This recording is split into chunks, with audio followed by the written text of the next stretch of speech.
ড্রোনের মাধ্যমে মাদক পাচার অমৃতসর সীমান্ত থেকে উদ্ধার পাকিস্তানি ড্রোন উদ্ধার 6টি পাকিস্তানি ড্রোন 4টি ড্রোন থেকে উদ্ধার নিষিদ্ধ মাদক ড্রোন মারফত ভারতে মাদক পাচারের অনুমান বিএসএফ এর ভারতীয় সীমান্তে পাকিস্তানের নজরদারিরও আশঙ্কা বিএসএফ এর অমৃতসর সীমান্ত থেকে উদ্ধার করা হয়েছে পাকিস্তানি ড্রোন উদ্ধার করা হয়েছে 6টি পাকিস্তানি ড্রোন ড্রোনের মাধ্যমে কি মাদক পাচার অমৃতসর সীমান্ত থেকে উদ্ধার করা হয়েছে 6টি পাকিস্তানি ড্রোন ভারতীয় সীমান্তে পাকিস্তানের নজরদারিরও আশঙ্কা বিএসএফ এর অমৃতসর সীমান্ত থেকে উদ্ধার করা হয়েছে পাকিস্তানি ড্রোন উদ্ধার 6টি পাকিস্তানি ড্রোনের মাধ্যমে কি মাদক পাচার করা হচ্ছিল কারণ 4টি ড্রোন থেকে উদ্ধার করা হয়েছে নিষিদ্ধ মাদক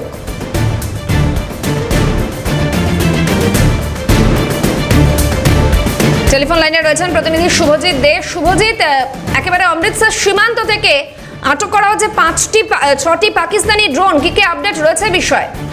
একেবারে দেখো, তোমাকে জানিয়ে রাখি যে অমৃতসর সীমান্ত থেকে 6টি পাকিস্তানি ড্রোন গতকাল রাত্রে বিএসএফ এর তরফ থেকে আটক করা হয়েছে এবং এই 6টি ড্রোনের মধ্যে 4টি ড্রোন থেকে নিষিদ্ধ মাদক হিরোইন সেটা উদ্ধার করেছে বিএসএফ আধিকারিকরা। বাকি যে 2টি ড্রোন, সেই 2টি ড্রোন খালি ছিল।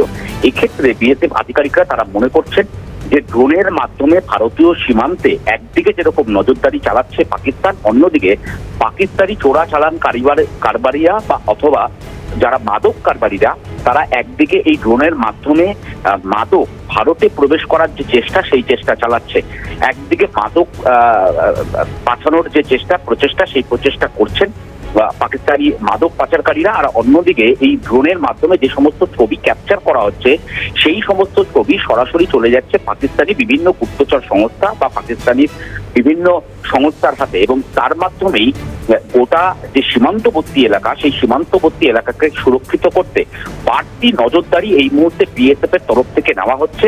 আর অন্যদিকে কিভাবে এই ড্রোন ভারতীয় সীমান্তে প্রবেশ করলো বা কারা এই ড্রোন সীমান্তে প্রবেশ করালো, এই সমস্ত নিয়ে এই মুহূর্তে বিএসএফ এর তরফে একটি তদন্তকারী কমিটি গঠন করা হয়েছে। তারা তদন্ত করে দেখছেন। ইতিমধ্যে বড়সড় সাফল্য বলেই কিন্তু এই মুহূর্তে বিএসএফ আধিকারিকরা তারা মনে করছেন আগামী দিনে কিভাবে এই পাকিস্তানি ড্রোন আসছে। শুভজিৎ, পরবর্তীতে আরো আপডেট নেব। আপাতত ধন্যবাদ।